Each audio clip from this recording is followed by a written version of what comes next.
मिट गए जहां से, बाकी मगर है अब तक नामो निशा हमारा, तौहीद की अमानत सीनों में है हमारे, आसान नहीं मिटाना नामो निशा हमारा। बेशक सुभान अल्लाह। मेरी पूरी गुफ्तगू एक जुमले पर चलेगी, मैं आपके सामने वो अर्ज करता हूँ। इकबाल ने कहा था, ये गाजी ये तेरे पुरस्रार बंदे, जिन्हें तूने बख्शा है ज़ौक़े खुदाई, दो नीम इनकी ठोकर पे दरिया वो सहरा, सिमट कर पहाड़ उनकी हैबत से राई, दो आलम से करती है बेगाना दिल को।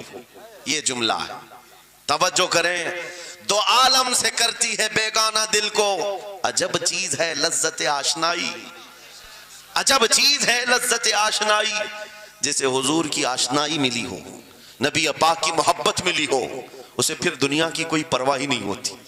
कौन क्या कह रहा है, उसके साथ कैसे हालात हैं, वो कभी नहीं देखता, बल्कि उसका हाल तो ये है, जिस तरफ मेरे सरकार का गुलाम चल पड़ता है, जमाना उसी तरफ चल पड़ता है। पता है सिद्दीक अकबर रदी अल्लाह तआला अन्हु, वो अजीम सहाबी रसूल, 50,000 का मजमा यहूदियों का है। यहूदी आलिम खड़े होकर बयान कर रहा है, खुदा की शान में गुस्ताखी कर रहा था, कुरान की एक आयत का मजाक उड़ा करके कह रहा था, कुरान में इनके खुदा ने कहा है कि खुदा फकीर है और ये मुसलमान गनी है, कर्जा दे दो। अल्लाह ने कर्ज हसन की जो बात फरमाई कुरान में, मंज़ल्लज़ी युक़रिदुल्लाह क़र्ज़न हसना, कौन है जो अल्लाह को कर्ज हसन देगा। कर्ज हसन का मतलब माल नहीं, तुम नेकियां अल्लाह को कर्ज में दो, बदले में मौला जन्नत अता करेगा। मगर इस आयत का मजाक उड़ा रहा था यहूदी और कह रहा था कि इनका खुदा गरीब है और ये मुसलमान अमीर हैं, गनी हैं। सिद्दीक अकबर तन्हा हैं, बर्दाश्त नहीं हो सका, चढ़ गए स्टेज पर और पकड़ा उस खजामा और 2 थप्पड़ रसीद कर दी। मजमा उनका है, स्पीकर उनका है, बयान करने वाले उनके हैं। सिद्दीक अकबर ने इधर भी नहीं देखा, उधर भी नहीं देखा, जड़ दिया तमाचा। यही कहते हैं अजब चीज है लज्जत आशनाई, दो आलम से करती है बेगाना दिल को, अजब चीज है लज्जत आशनाई। अब होना क्या था, पकड़ो धकड़ो मारो तोड़ो, लेकिन सिद्दीक अकबर को इसकी परवाह नहीं थी। जो तमाचा लगाना था वो पड़ गया है, जिसको जवाब देना था जवाब दे दिया है। उसके बाद उसी यहूदी आलिम ने कहा, रुको, इसको यहाँ सजा न दो, इनको लेके चलते इनके रसूल के पास। हुजूर पाक सल्लल्लाहु अलैहि वसल्लम के पास लेकर के आए। सारा मजमा उनका है, अखबार भी उनके, गवाह भी उनके। मेरे अजीजों, सारी चीजें उनकी आज जैसे है, प्रिंट मीडिया, इलेक्ट्रॉनिक मीडिया, सारी दज्जाली मीडिया, जो चाहे फैला दे। यहूदी सारे आए हुजूर के पास आकर कहने लगे, आपका ये सहाबी हमारे यहाँ बड़ी बदतमीजी किया है। कहा क्या किया? हमारे आलिम बयान कर रहे थे खुदा आपका गनी है, आप फकीर हैं। उलट दिया जुमले को। यहूदी कह रहे हैं हमारा आलिम आपकी खुदा की शान बयान कर रहा था, अल्लाह गनी है और मुसलमान फकीर हैं। इस बात पर अबू बकर ने तमाचा लगा दिया। हुजूर पाक ने पूछा, है अबू बकर, क्या इस बात पर तुमने तमाचा लगाया? आपने कहा, नहीं या रसूल अल्लाह, ये झूठ बोल रहे हैं। उस वक्त ये गुस्ताखी कर रहे थे और कह रहे थे कि खुदा गरीब है, इनका फकीर है और मुसलमान गनी है, खुदा कर्जा मांगता है। हुजूर ने फरमाया, तुम्हारे पास कोई गवाह है? हजरत अबू बकर के पास कोई गवाह नहीं था, तन्हा थे। और यहूदी सब के सब झूठे और सब झूठ पर जमा है।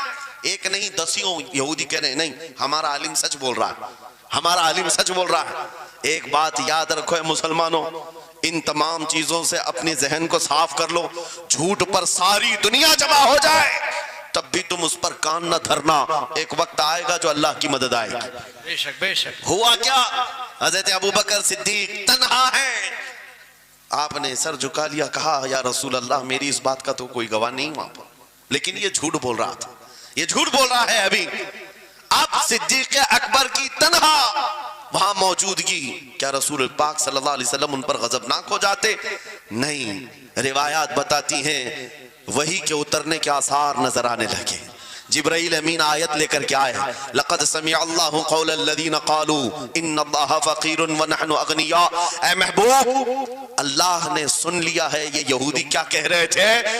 ये यहूदी कह रहे थे कि अल्लाह फकीर है और हम गनी हैं। अबू बकर जो कह रहे हैं वो सच कह रहे हैं, सिद्दीक अकबर ने जो कहा है वो सच था। अब मुझे बताओ मेरे अजीजों, ये सारे मजमे की परवाह न करते हुए हक के लिए खड़े होने का नाम सिद्दीक अकबर हुआ करता। वो सिद्दीक की सदाकत रज़ी अल्लाह ताला आज तुम्हारे अंदर आ जाए, सारे झूठे एक जगह जमा हो जाएं, परवाह न करना। अगर तुम्हारे सीनों में इश्क़ मुस्तफ़ा की शमा रोशन है, तन्हा भी हो अल्लाह की मदद आएगी, बेशक बेशक अल्लाह की मदद आएगी। बज़ाहिर हालात खराब हैं, बज़ाहिर हालात हमारे खिलाफ दिखते हैं, आज यही हालात दोहराए जा रहे हैं। मैं थोड़ी और मिसालें आपके सामने रखता हूँ। अजब चीज है लज्जत आशनाई, जिसे ये मिल गई वो दुनिया की परवाह नहीं करता, वो दुनिया की मुसीबतों को ठोकर में रखता है। आपको पता है वो एक खातून जो ओहद के मैदान की तरफ भाग जा रही थी और आने वाले जंग खत्म होने के बाद आने वालों ने उस खातून से कहा, ऐ बीबी तुझे पता है तेरे शोहर का इंतकाल हो गया, शहीद हो गए। उसने इन्ना लिल्लाह पढ़ा और आगे बढ़ने लगी। फिर किसी ने कहा तुम्हारे बेटे भी शहीद हो गए, उस खातून ने इन्ना लिल्लाह पढ़ा और फिर आगे बढ़ने लगी। फिर किसी ने कहा तुम्हारा भाई भी शहीद हो गया। एक औरत के लिए ये रिश्ते बड़े अहम होते हैं, बेटा हो, भाई हो, शोहर हो। और औरतों में सब्र कम देखने को मिलता है। जब किसी के घर में मैयत होती है, सबसे ज्यादा चीखो पुकार औरतों की होती है, नोहा करना, मातम करना औरतों के अंदर आता है। लेकिन रसूल पाक सल्लल्लाहु तआला अलैहि वसल्लम की मोहब्बत जिस खातून के दिल में हो, उसे आम औरतों से कंपेयर न करो। एक ही तन्हा औरत है, बाप भी शहीद, बेटा भी शहीद, भाई भी शहीद, शोहर भी शहीद। चार मौतों की खबरें जब उनको दी गई, उस खातून ने कहा, ऐ आने वालों, सारे मेरे रिश्तेदारों के मौत की खबरें सुना रहे हो, जरा ये तो बताओ आमिना के लाल सलामत है या नहीं? आमिना के लाल सलामत है या नहीं? आने वाले ने कहा अल्लाह के रसूल सलामत हैं। उस खातून ने कहा मुझे दिखा तो दो, अरोनी, मुझे दिखाओ कहाँ है। ले जाकर करीब किया गया, हुजूर पाक सल्लल्लाहु अलैहि वसल्लम के जलवे जहां आरा को देखा, आंचल फैलाती है और कहती है या रसूल अल्लाह, या रसूल अल्लाह, कुल्लु मुसीबतिन बादक जुललुन। ऐ अल्लाह के रसूल, अगर आप सलामत हैं, हर मुसीबत छोटी है, वाह वाह, हर मुसीबत छोटी है। उनका ही ये नारा था, हर सितम हर मुसीबत गवारा है, या रसूल अल्लाह एक बार कह दो कि तू हमारा है। सुभान अल्लाह, नारे तकबीर, नारे रिसालत, मसलके आला हजरत, फैज़ान आला हजरत। अजब चीज है लज्जत आशनाई, अजब चीज है लज्जत आशनाई। जिसको ये लज्जत मिलती है मोहब्बत मुस्तफा की, फिर वो मुसीबतें गिनता नहीं है, वो अपने ऊपर आने वाली आफतों को गिनता नहीं है, उसके लिए दुनिया हेच है। अजीज़ान गिरामी वक़ार, आपको पता है वो सहाबा इकराम रिज़वानुल्लाह ताला अलैहिम अजमाइन जिनकी जिंदगियां, जवानी की जिंदगियां बड़ी अजीज होती, हर आदमी जवानी में ऐश करता है, मगर मदीने के उन जवानों को हमने देखा है, आज शादी हुई, आज दुल्हन को घर लाया है, दूल्हा अपनी दुल्हन के साथ सुहाग रात में मसरूफ है, लेकिन जंग का बिगल बज गया, बाहर मदीने में आवाज आने लगी, रसूल पाक सल्लल्लाहु तआला अलैहि वसल्लम ओहद के मैदान की तरफ निकल पड़े हैं। ये आज का दूल्हा अपनी दुल्हन को बिस्तर पर छोड़कर निकल पड़ता है और जाकर रसूल पाक सल्लल्लाहु अलैहि वसल्लम की जमात में शरीक हुआ। जानते हो वो खातून भी ऐसी नहीं थी कि पैर पकड़ ले, कहां सुहागन को अभागन किए जा रहे हो, मेरा कौन होगा इसके बाद। नहीं, खातून ने कहा जाओ अल्लाह हाफिज, अगर सलामती के साथ आ गए फखर से गाजी की बीवी कहलाऊंगी, और अगर शहीद हो गए तब भी फखर करूंगी कि शहीद की बेवा हो।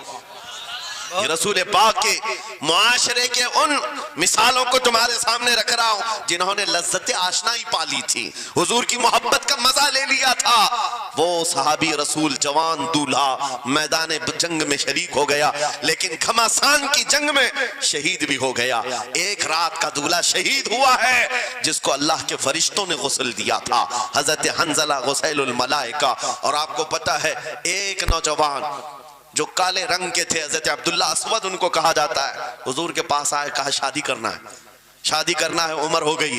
हुजूर पाक सल्लल्लाहु तआला अलैहि वसल्लम ने फरमाया कुछ है महर देने के लिए, कुछ पैमाल है, कहा कुछ है नहीं, कहा महर के लिए पैसे ले आओ, शादी करा दी जाए।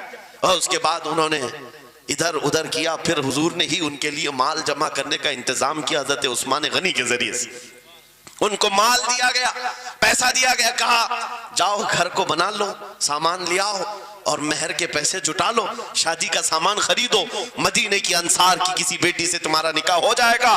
वो नौजवान अब्दुल्ला अस्वद गरीब सहाबी हैं, गरीब सहाबी, और काले रंग के थे, उन्होंने शादी का सामान खरीदने के लिए माल तो जुटा लिया, बाजार में थे, ऐलान हो गया अल्लाह के रसूल सल्लल्लाहु अलैहि वसल्लम जंग में तशरीफ ले जा रहे हैं। अचानक मुशरिकीन का हमला हुआ है। ये जो नौजवान है शादी का सामान खरीदने गया था, जाकर घोड़ा खरीद लेता है और हथियार खरीद लेता है, और उसके बाद जो जिरा हुआ करती थी, लोहे की टोपी, लोहे का लिबास, सब खरीद लिया, और जितना मन था जो कभी नहीं पहना था वो सारे हथियार खरीद लिए और सज संवर कर घोड़े पर बैठ कर के आ गया। जब मैदान जंग में सफें लग रही थी, शरीक हो गए। इनको तो गरीब सहाबा में शुमार किया जाता था, इनके पास कभी कोई हथियार नहीं था, न कोई तलवार, न कोई टोपी, न कोई घोड़ा। सहाबा उनकी तरफ देखकर समझते हैं कोई बड़ा पहलवान होगा हम में से जिसको हम नहीं जानते, लेकिन जब जंग में वो अड़ गया था, बड़े बड़े शेरों के पैर उखड़ने लग गए थे। नबी पाक सल्लल्लाहु अलैहि वसल्लम ने ऐन दोपहर के वक्त सहाबा से पूछा, कौन है ये जो लड़ रहा है, ये बतले जलील कौन है? ये चेहरा भी छुपा हुआ है, पूरी लोहे की टोपी पहना हुआ है, पूरा जिस्म भी छुपा हुआ है, कीमती लिबास है इसके ऊपर। सहाबा इधर से उधर से देख रहे हैं, कहा हम में से तो नहीं है ये, कोई बाहर से आया हुआ लगता है। हुजूर मुस्कुरा कर कहते हैं, मेरा अब्दुल्ला अस्वद है, जिसको शादी के पैसे दिए थे, जाकर इसने जंग का सामान खरीद लिया है। और हुजूर पाक देखकर मुस्कुराने लगे। शाम से पहले उसी अब्दुल्ला अस्वद की शहादत भी हो गई, वो शहीद हो गए मैदान जंग में। जानते हो नबी करीम सल्लल्लाहु ताला अलैहि वसल्लम खुद चलकर तशरीफ लाए और उनके सर से जिरा उतारी, टोपी उतारी, खुद को उतारा और अपनी गोद में उनका सर रखा, उनके चेहरे से मिट्टी को साफ किया। सहाबा कहते हैं इस किस्मत पर कुर्बान जाए, हुजूर की गोद में उनका सर देख करके हमें रश्क होने लगा। फिर हुजूर फरमाते हैं, मिनल मुमिनीन रिजालुन सदकु मा अहदुल्लाह अलैह, मोमिनीन में से कुछ बंदे ऐसे हैं जिन्होंने अल्लाह से किया हुआ वादा पूरा कर दिया है। मेरे अजीजों, ये कट गए, खत्म हो गए, अपने आप को फना कर दिया। कौन सी चीज थी जो इन्हें मैदान में ले आती थी? कौन सी चीज थी जो इन्हें बिस्तर से उठा लाती थी? कौन सी चीज थी जो बाजार में शादी के सामान खरीदने से बदल कर वो हथियार खरीदने पर आ जाए? अरे जंग में जाना कोई क्रिकेट और फुटबॉल का मैदान नहीं है, हथेली में जान लेकर के जाना है। अच्छे अच्छों के हालात खराब हो जाते हैं, एक डंडा देख ले, लेकिन वो नबी पाक सल्लल्लाहु अलैहि वसल्लम के साथ ऐसे निकल पड़ते थे जैसे लगता है रोज का काम है। ये कौन सी चीज है जो उन्हें लाती थी? वही इकबाल कहता है, अजब चीज है लज्जत आशनाई, अजब चीज है लज्जत आशनाई। बद्र के मैदान में हुजूर जा रहे थे, एक घर में रात को लड़ाई चल रही है। किसके दरमियान? बाप और बेटे के दरमियान। बाप बूढ़े हो गए हैं, बेटा लड़ रहा है, अब्बा आप नहीं जाएंगे, आप घर में रहेंगे, मैं जाऊंगा। बाप कहते हैं, नहीं बेटा तू घर संभाल, मैं जाता हूं, मेरी उम्र हो गई है, मैं जाऊंगा हुजूर के साथ। तकरार इतनी बढ़ गई कि उन्होंने कुरान अंदाजी की, चिट्ठी डालेंगे, जिसका नाम निकलेगा वो जाएगा। कुरान अंदाजी हुई 3 बार भी हुई तो बेटे का ही नाम निकला। बाप ने कहा, मुझे नहीं चाहिए ये तेरी कुरान अंदाजी, मैं हुजूर के पास ले चलता, मैं हुजूर के पास जाऊंगा। अजब चीज है लज्जत आशनाई। हुजूर के साथ जाने का जज्बा कैसा था? अरे वो कुरान अंदाजी कर रहे हैं अपने आप को कुर्बान करने के लिए। कोई मिठाई की तकसीम नहीं हो रही थी कि जाकर के मिठाई एक लड्डू ले आएंगे, वो जंग के मैदान में जाने के लिए कुरान अंदाजी कर रहे हैं। बाप बेटे की तकरार। फिर आए बारगाह मुस्तफा में, दोनों ने दलीलें रखी। बाप ने कहा, ये जवान है, घर संभालेगा, मुझे आपके साथ जाने की इजाजत दीजिए। बेटे ने कहा, या रसूल अल्लाह, मैदान जंग जवानों से ज्यादा भरपूर होना चाहिए, ताकत का ज्यादा इस्तेमाल होता है। मेरे बाप को आप कहें घर पर देखें, यहाँ के हालात वो संभाले, मैं आपके साथ चलूंगा। हुजूर पाक ने जवान की बात सुन ली और बूढ़े सहाबी से कहा, आप घर पर रहे, आपका जवान जाएगा।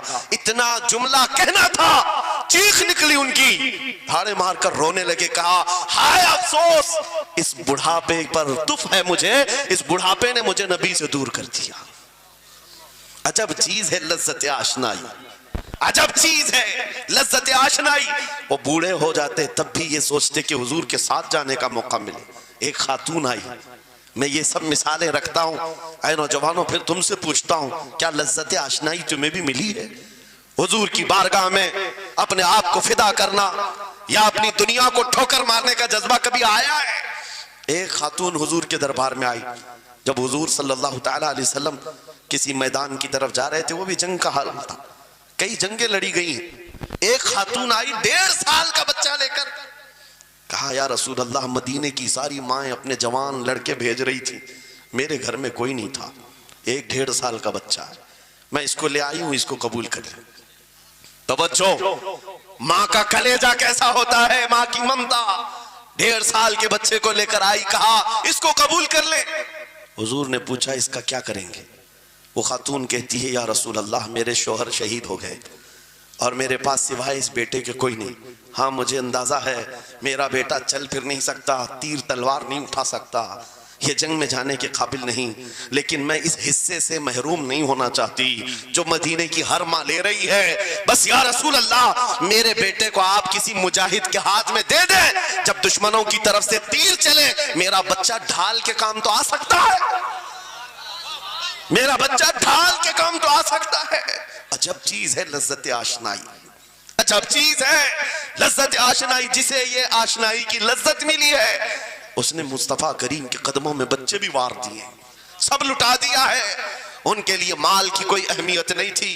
आपको पता है सिद्दीक अकबर रज़ी अल्लाह तआला अन्हु के घर एक बार रसूल करीम सल्लल्लाहु अलैहि वसल्लम तशरीफ लाए और वो उस वक्त इबादत में मसरूफ थे। अचानक हुजूर करीम अकरम सल्लल्लाहु तआला अलैहि वसल्लम घर जैसी आए, दरवाजा खुला, हुजूर सीधे एक कमरे की तरफ गए, वहां एक संदूक रखा था और उसमें कुछ माल था। हुजूर अकरम सल्लल्लाहु तआला अलैहि वसल्लम ने उस संदूक से माल को उठाया। हजरत अबू बकर सिद्दीक मुस्कुराए और कहा शुक्रन लिल्लाह, ऐ अल्लाह तेरा शुक्र है। हुजूर पाक ने उनके माल को जैसे उठाया, कहते हैं मैं अभी अल्लाह करीम की बारगाह में दुआ यही कर रहा था, ऐ मौला बस तू इतना करम कर दे, तेरा रसूल मेरा पूरा माल अपना समझा करे, अपना समझ ले। वो अपने आप को सब लुटा देते, फिर कहते मेरे अजीजों अजब चीज है लज्जत आशनाई, जिसे ये मिल गई हर मुसीबत उसे छोटी लगती है, हर मुसीबत हल्की लगती है। अब आओ मैं तुमसे पूछता हूं, यहाँ थोड़ी सी तकलीफों पर बिलबिला उठते हैं, थोड़ी सी तकलीफ क्या आई कि तितर बितर हो जाते हैं। तुम्हारे आज इत्तेहाद को देखने के लिए आंखें तरस गई हैं। हमारे इख्तिलाफात इतने बढ़ गए, इतने बढ़ गए। एक जमात है, एक सुन्नियत है, एक मसलक है, लेकिन एक दूसरे से मुसाफा करना नहीं चाहता, एक दूसरे से गले मिलना नहीं चाहता। उलमा की जमातें अलग, पीरों की जमातें अलग। क्या ये जीने के सलीके हैं? क्या तुम्हें लज्जत आशनाई नहीं मिली है? नबी करीम सल्लल्लाहु तआला अलैहि वसल्लम की आशनाई की लज्जत जिसे मिलती है वो नफ्स को मार देता है, उसके पास सिवाय हुजूर की निस्बत के किसी चीज का ख्याल नहीं होता, किसी चीज का ख्याल नहीं होता। सहाबा इकराम की बात मैं आपको बताऊं, आज दुनिया में इस तरह हमारी तरफ जो नजरें उठी हैं उसकी वजह यह है कि हमें तोड़ दिया गया है। वो 100 साल पहले अंग्रेज यहाँ ये कहते थे, जिसको इकबाल ने कहा है ये फाका कश मौत से डरता नहीं, जरा रूहे मोहम्मदी इसके बदन से निकाल दो। 100 साल पहले अंग्रेजों ने कहा था रूहे मोहम्मदी इसके बदन से निकाल दो। क्यों? जब तक रूहे मोहम्मदी इसके साथ है, वही लज्जत आशनाई है जिसको मैं कह रहा हूं, वही इश्क मुस्तफा है। जब तक इसके साथ है ये मौत से कभी डरता ही नहीं है। इसको मौत से डराना है तो ये इस इश्क की दौलत को खींच लो, निकाल लो, रूह मोहम्मदी इसके बदन से निकाल दो।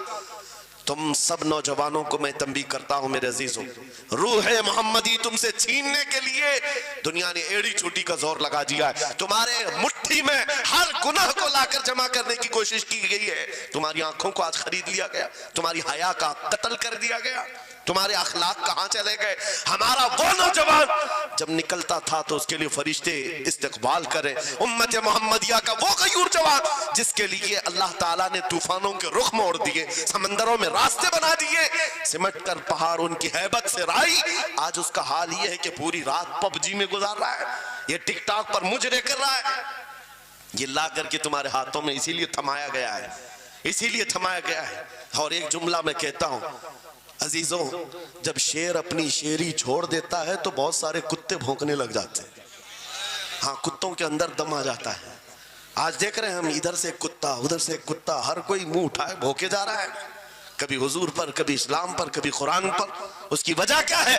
मोहम्मद अरबी के शेरों को नींद आ गई, ये गफलत में है। और यही चाहती भी है दुनिया कि ये नौजवान नशे में मुलविस रहे, ये धुत रहे, हुस्न के पीछे भागते रहे, दौलत के पीछे एक दूसरे का कत्ल करते रहे। दुनिया ये चाहती है मोहम्मद अरबी के शेरों में होश कभी ना आए, वरना उनको भी पता है कि जिस दिन ये खड़ा हो गया बहुत सारे कीड़ों की मौत आ जाएगी, बहुत सारे कुत्तों को यूं ही खुजली शुरू हो जाएगी।